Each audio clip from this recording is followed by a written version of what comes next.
Hello, today I'm going to show you a new feature in O&M Profiler ESP. So the first thing to draw your attention to is the messages section on the home screen. Whenever we add something new, we write about it here, we tell you what it does, and it's worth paying attention to those messages when you log into the system to see what new and exciting features we've added. Today we're going to talk about sequencing risk. So I'm going to dive into a fund search and show you what that's all about.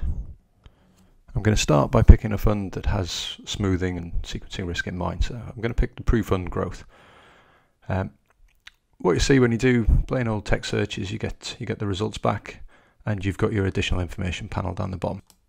And if you're familiar with ESP, hopefully you're used to using the additional information panels. So obviously it's a very powerful part of the system. You can see, as ever, we've got all various performance stats and things like that. But what's interesting about performance is it doesn't paint the entire picture. What matters, particularly if you're taking money out of the pot, is when they have that performance, and that's what the sequencing risk section is all about. So if I change the AI down the bottom to show sequencing risk, you'll see these new panels here, and as ever you can zoom into those.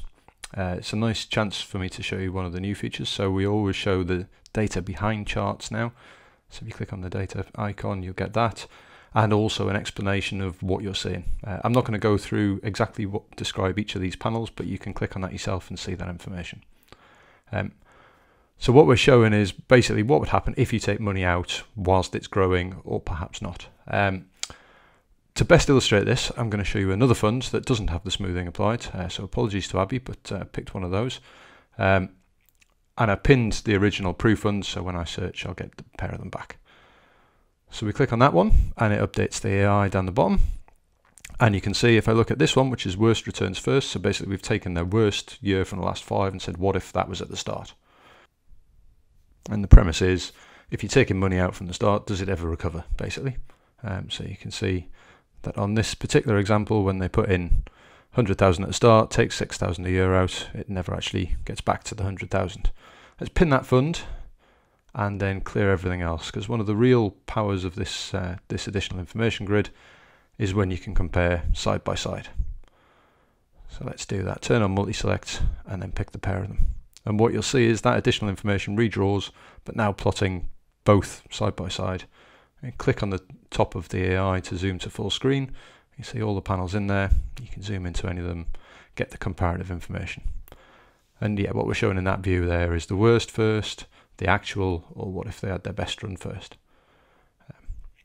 As with all of the additional information panels, I'll just close that down again, get it back to there. As with all of them, you can produce a report.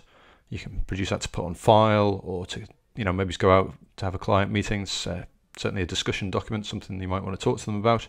And all of those panels that we saw on the previous screen will now be available in the report.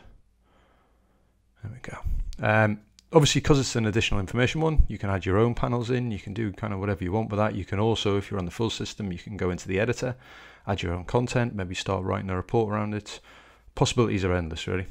The last thing I want to show you is, obviously, on our assumption there, we've done 100,000 pot with 6,000 coming out. You can see that on each of the charts. Well, that's an assumption that you can change. So if you head into options and then assumptions, and go to portfolio and fund value assumptions, you'll see that's the setting in there that you can change. So perhaps if you want to do it for a specific client, you could put their pot value in. You could change the amount of annual withdrawals. You can alter both of those just as a one-off or permanently. So hopefully that's given you a taste of one particular new feature. As I say, it's worth paying attention to those messages, seeing all the things that we add in. And if you're not already on our ESP system, please don't hesitate to contact us and we'll be happy to upgrade you. Thanks for watching.